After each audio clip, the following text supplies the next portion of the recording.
হাবিব আপনি বলে দিন এমন সত্তার কথা যিনি অনুপস্থিত। কেমন অনুপস্থিত? হাত দিয়ে ধরা যায় না, চোখ দিয়ে দেখা যায় না, জিহ্বা দিয়ে স্বাদ নেওয়া যায় না, নাক দিয়ে শোকা যায় না, কান দিয়ে শোনা যায় না, অন্তর দিয়ে বোঝা যায় না, যায় না তো যায় না, একেবারে গায়েব টু গায়েব। তো মাওলা এমন গায়েব, তো আপনি বলতেছেন হুয়া, আমি কোন দিকে যাব? আমি হুয়া, তুমি আমাকে পাবা না। হ্যাঁ পাবা, আমাকে পেতে হলে ওই কুলের কাছে যেতে হবে। কুল, তো ইয়া রাসূলুল্লাহ মাওলা কুল কে? তো এখানে হুয়া এসেছে না, মাদ্রাসার ছাত্র আছে তো কিছু, এই জন্য একটু মজার কথা বলি, ওনারা মজা পাবেন, আপনারা এটা নাও বুঝতে পারেন, আমি চেষ্টা করবো বুঝাই দেওয়ার জন্য। হুয়া মানে তিনি যাকে আপনি পঞ্চ ইন্দ্রিয় দিয়ে অনুধাবন করতে পারেন না। পঞ্চ ইন্দ্রিয় আপনার ইন্টেলেক্ট, ব্রেইন, বুদ্ধি সবকিছু থেকে দূরে। লা তুদরিকুহুল আবসার ওয়া হুয়া ইউদরিকুল আবসার ওয়া হুয়াল লাতীফুল খাবীর লাইসা কামিসলিহি শাই ওয়া হুয়াস সামিউল বাসীর। তো আমি আপনাদেরকে বলতে চাচ্ছিলাম, একটা শব্দ হচ্ছে হুয়া, আর একটা আরবি শব্দ হচ্ছে হাজা। হাজা মানে ইনি, হাজা মানে এই তো বসে আছে, আমরা বলি না এই তো ইনি আর কি। তো একটা হচ্ছে হাজা, একটা হুয়া। হুয়া হচ্ছে একেবারে বাইরে, দরাসু ওয়া বিবেক বুদ্ধি সবকিছুর বাইরে। তো কুল হচ্ছেন আমার নবী। তো কুল কে? কুলের পরিচয়, কুল হচ্ছে আর নবী, কুল হচ্ছে আর রাসূল, কুল হচ্ছে আল উম্মি, কুল হচ্ছে সাহেব, কুল হচ্ছে বাশীর, কুল হচ্ছে নাযীর, কুল হচ্ছে দাঈয়ান ইলাল্লাহ, কুল হচ্ছে সিরাজুম মুনীর, কুল হচ্ছে বায়ান, এবং কুল হচ্ছে আল্লাহর দলিল। জমিনের মধ্যে আল্লাহর দলিলের নাম হচ্ছে কুল। তো সেই কারণে কুল হচ্ছে হাজা। হাজা মানে ইনি, কুলকে দেখা যায়, হুয়াকে দেখা যায় না। আচ্ছা, হুয়া কি পছন্দ করেন? হুয়াকে জিজ্ঞেস করছেন, হুয়া তো তিনি জিজ্ঞেস করতেও পারছেন না। হুয়া বলতেছে ওই হাজাকে জিজ্ঞেস করো, হাজা কি পছন্দ করে। হাজার যেটা পছন্দ হুয়ারও সেটা পছন্দ। এটা যে পছন্দ সেটা আপনি কার কাছ থেকে জেনেছেন? হাজার কাছ থেকে। কারণ হুয়া তো আপনার সবকিছুর বাইরে। আপনি বলতেছেন কোরআন, ও ভাই কোরআনও হাজা বলিয়েছে আমাদেরকে। আয়াত নাজিল হয়েছে, সাহাবায়ে কেরামকে ডেকে বলেছে এদিকে আসো, এই আয়াতগুলা লেখো, এগুলা কোরআন। এগুলা আপনি দেখেছেন, আমি দেখেছি, কেউ দেখি নাই। হাজা বলছে কোরআন তো কোরআন, কারণ হুয়ার পক্ষ থেকে এসেছে কোরআন। হুয়া তো হুয়া, পর্দার ভিতরে সবচেয়ে বড় গায়েব, দরাছোঁয়ার বাইরে। তো হুয়া পাঠিয়েছে হাজাকে। হাজা কোথায় পাইলাম? ইন্না আউলান নাস বি ইব্রাহিম লাল্লাযীনা তাবাউহু ওয়া হাযান নবী। সবচেয়ে উত্তম মানুষ সেই ব্যক্তি, আল্লাহর অতি প্রিয়ভাজন সেই ব্যক্তি যারা ইব্রাহিমের আনুগত্য করে আলাইহিস সালাম, এবং ওয়া হাযান নবী, এই নবীর আনুগত্য করে। তাইলে একটা হুয়া, একটা হাজা। তো হুয়া আপনার মহব্বতের জিনিস কি? হাজারে জিগাও। তো হাজা বলতেছে এটা আল্লাহর মহব্বতের জিনিস। হুয়ারে জিজ্ঞেস করতেছেন, হুয়া আপনাকে খুশি কেমনে করবো? হাজারে জিগাও। তো হাজা বলতেছে আমি যেভাবে উঠি সেভাবে উঠবা, যেভাবে বসি সেভাবে বসবা, যেভাবে বলি সেভাবে বলবা, যেভাবে যাই সেভাবে যাবা, যেভাবে বিহেভ করি সেভাবে বিহেভ করবা। আমার আপাদ মস্তক হুয়ার আচরণ। তো আমার রঙে রঙিন হয়ে যাও মানে হুয়ার রঙে রঙিন হওয়া। আমার যেটা চরিত্র সেটা হুয়ার ক্যারেক্টার। আপনি বুঝতে পেরেছেন? হুয়া হাজার মধ্যে সেই হাজাকে আপনি তাওহীদের নাম দিয়ে নিচে নামাই ফেলতেছেন। সেই কারণে এরকম গুরুত্ব থাকার কারণে সূরাতুত তাওহীদের মধ্যে আল্লাহ কুল দিয়ে শুরু করেছেন, হাবিবকে সাথে নিয়ে নিয়েছেন।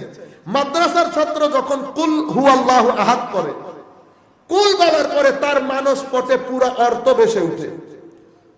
তো অর্থের মধ্যে আসে প্রথমে কি? হাবিব আপনি বলে দিন। আমি যখন কুল বলছি অর্থ তো আমার মাথার মধ্যে ঘুরছে, হাবিব আপনি বলে দিন। তাওহীদ এখনো আসে নাই, আগে রিসালাত। কেন?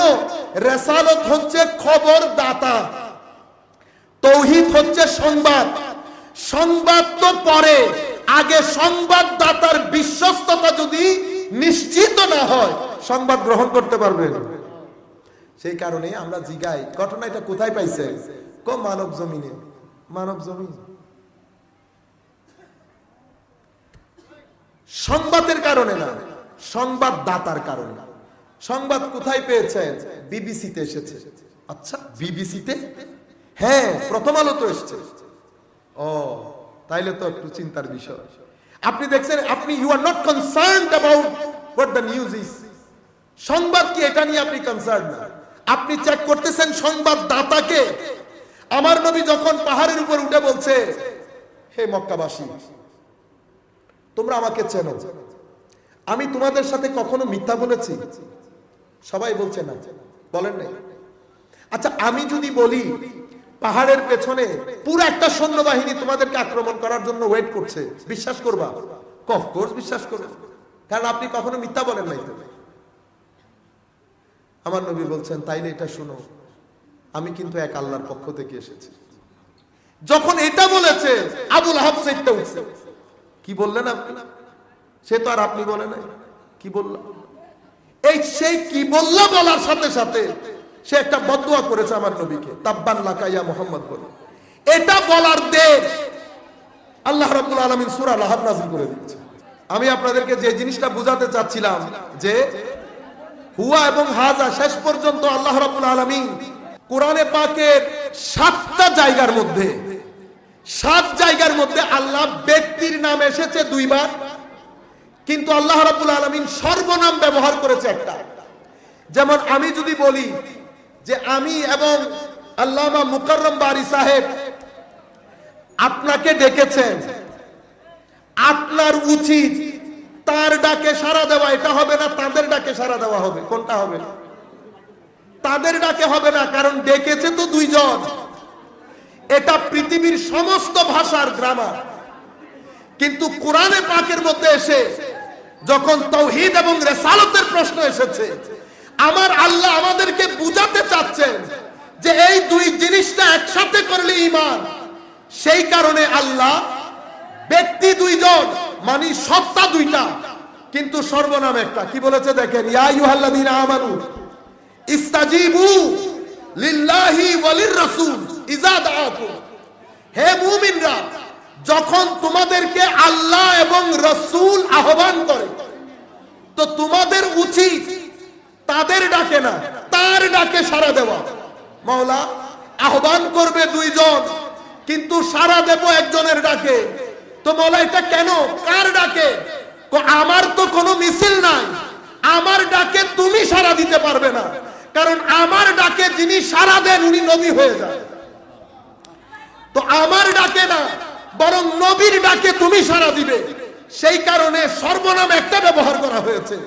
আল্লাহ সূরা ইখলাসের মধ্যে রিসালাতকে স্থান দিয়েছে। এই জায়গার মধ্যে তাওহীদ এবং রিসালাত 2টাকে এক সর্বনামের মধ্যে দিয়ে আল্লাহ রিসালাতকে কত উপরে তুলে ধরেছেন, আর আপনি নামাতে নামাতে কত নিচে নামাচ্ছেন। দেখেন কি করেছে, দেখেন। নবী, আপনি যদি নবী শব্দটির দিকে যান, এটাকে হামজা দিয়েও পড়া যায়, হামজা ছাড়াও পড়া যায়। যদি হামজা দেন অথবা হামজা ছাড়া পড়েন, নবী হোক নাবা অথবা নাবা আ, নবী হোক হামজা এবং হামজা ছাড়া যেটা দিয়েই পড়েন না কেন, অর্থ হয় 3টা। কয়টা? 3টা। একটা হচ্ছে যিনি গায়েবের সংবাদ দেন, আরেকটা হচ্ছে যাকে গায়েবের সংবাদ দেওয়া হয়, আর আরেকটা হচ্ছে যাকে আল্লাহ রাব্বুল আলামিন সৃষ্টির সর্বোচ্চ স্থানে স্থান দিয়েছে, তাকে নবী বলে। এবং আপনি যদি নবুয়তের এই অর্থগুলো সামনে রেখে রাসূল পাকের মাকাম আপনি বুঝার চেষ্টা করেন, আমি শুধু একটা হাদিস বললে আপনি বুঝতে পারবেন। রাসূল পাকের মারিফত শুধু ইনসান না, আমার নবী আবু বকর সিদ্দিক, ফারুক আজম এবং হযরত উসমানে গনি সহ অন্য রিওয়ায়াতের মধ্যে 7 জন সাহাবায়ে কেরামের নাম এসেছে। মুসলিম বুখারী শরীফের মধ্যে 3 জন সাহাবায়ে কেরামের নাম এসেছে। যেখানে 3 জনের নাম এসেছে সেখানে উহুদ পাহাড়ের নাম এসেছে। যেখানে 7-8 জনের নাম এসেছে সেখানে হেরা পাহাড়, মক্কায়ে মুআজ্জামার নাম এসেছে। কি হয়েছে জানেন? আমার নবী পাহাড়ে উঠেছে, পাহাড়ে উঠার পর পাহাড়ের মধ্যে একটা আমাদের আর্থকুইক হয় না, ভূমিকম্প শুরু হয়েছে। পাহাড়ের মধ্যে একটা জজবা তারি হয়েছে, পাহাড় মুভ করা শুরু করেছে। পাহাড় যখন মুভ করছে, আমার নবীর ইখতিয়ার দেখেন, আমার নবীকে আল্লাহ রাব্বুল আলামিন বাই নেচার কি পরিমাণ ইখতিয়ার দান করেছে। নবী করিম পা দিয়ে যখন পাহাড়কে আঘাত করে বলেছে, হে পাহাড়, হে হেরা উসকুন, শান্ত হয়ে যাও, পাহাড় শান্ত হয়ে গেছে।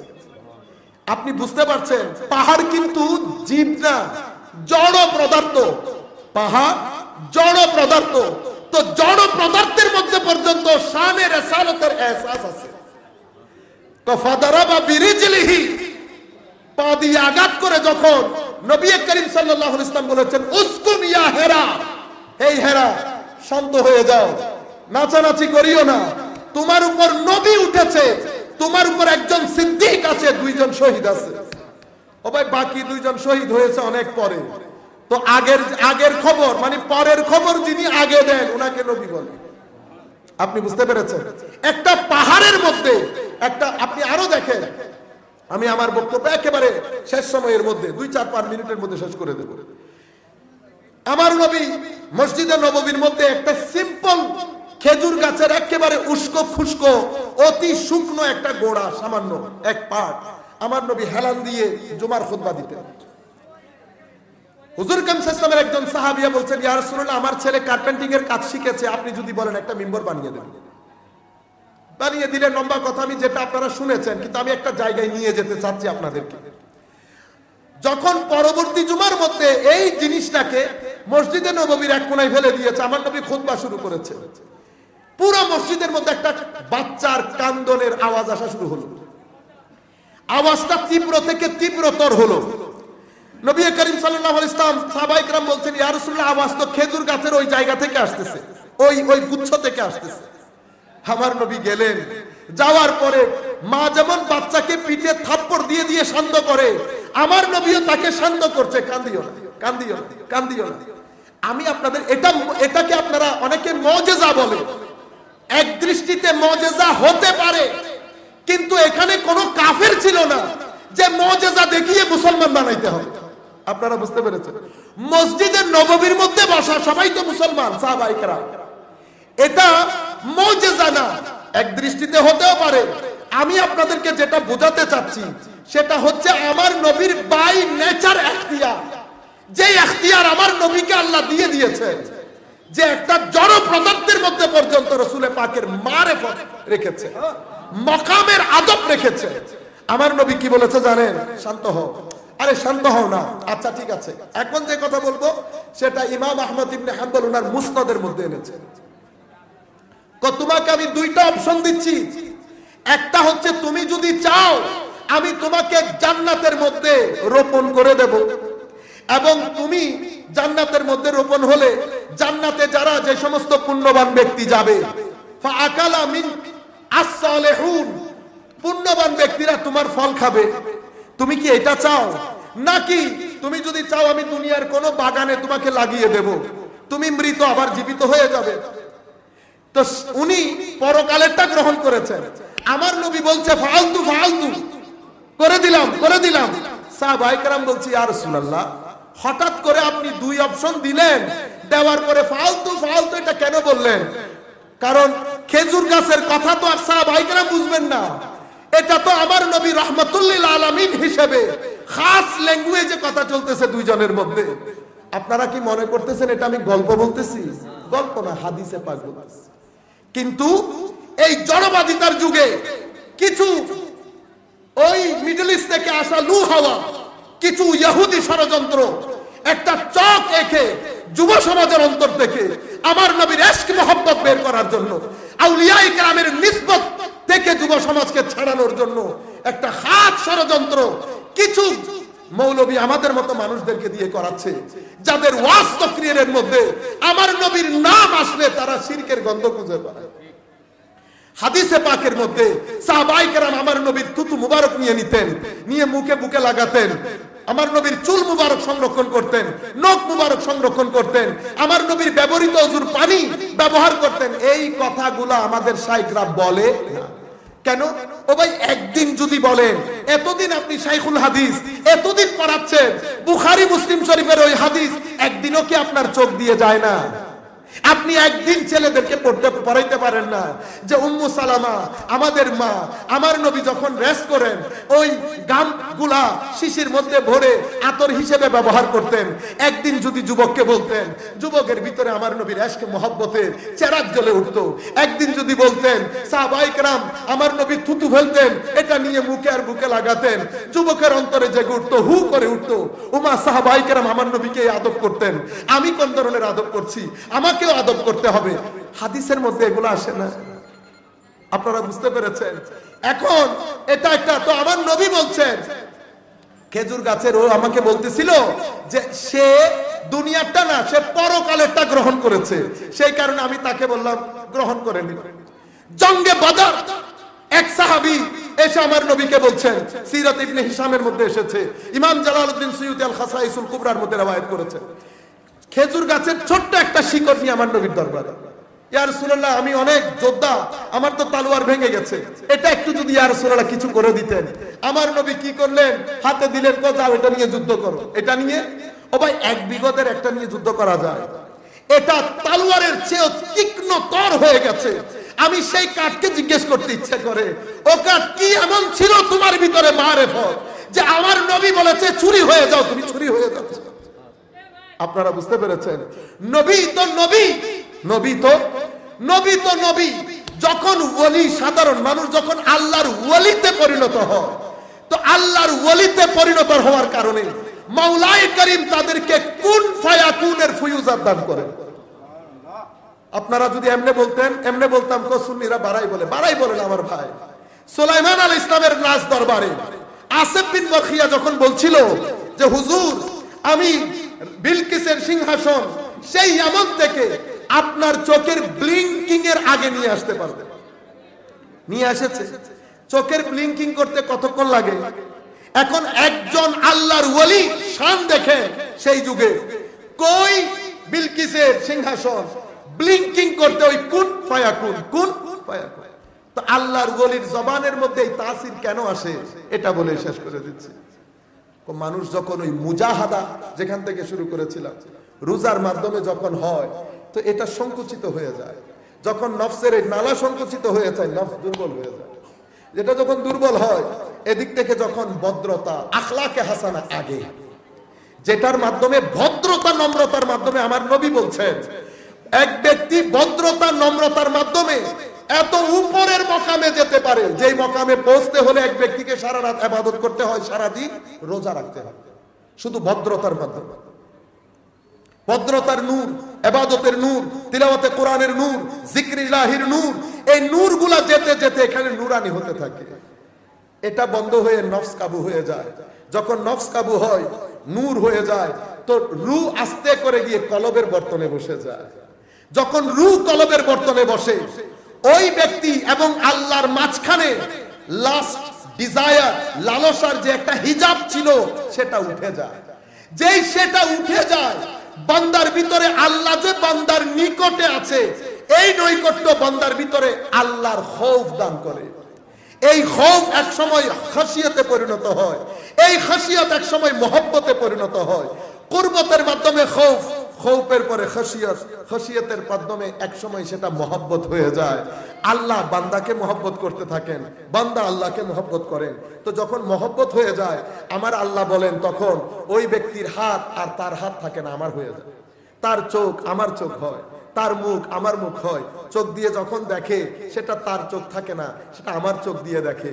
সেই কারণে হুজুর গৌসুল আজম যখন ডাকাতের দিকে তাকিয়েছিল, চোখ চোখ কাদেরই ছিল, নজর রব্বানি ছিল, নজর রব্বানি ছিল। আসিফ বিন বরখিয়া যখন সিংহাসন নিয়ে আসতেছিল, ইশারা আসিফ বিন বরখিয়ার ছিল, ফুয়ুজাতে রব্বানি ছিল, ফুয়ুজাতে রব্বানি। এই কারণে আল্লাহর ওলিদের সাথে নিসবত হলে মর্দা দিল জিন্দা হয়। মাজারাতের মধ্যে আসা যাওয়া করবেন, মুর্দা দিল জিন্দা হয়। আদব শিখান, তাজিম শিখান ছেলেদেরকে। তরবিয়ত, যেটা আমি আপনাদেরকে শুরুতে বলতে চেয়েছিলাম যে কি আন্দাজে তরবিয়তটা হয়, তালিম না, আমরা তরবিয়তমুখী হই। আল্লাহ রাব্বুল আলামিন আমাদের হামি ও নাসির হোক।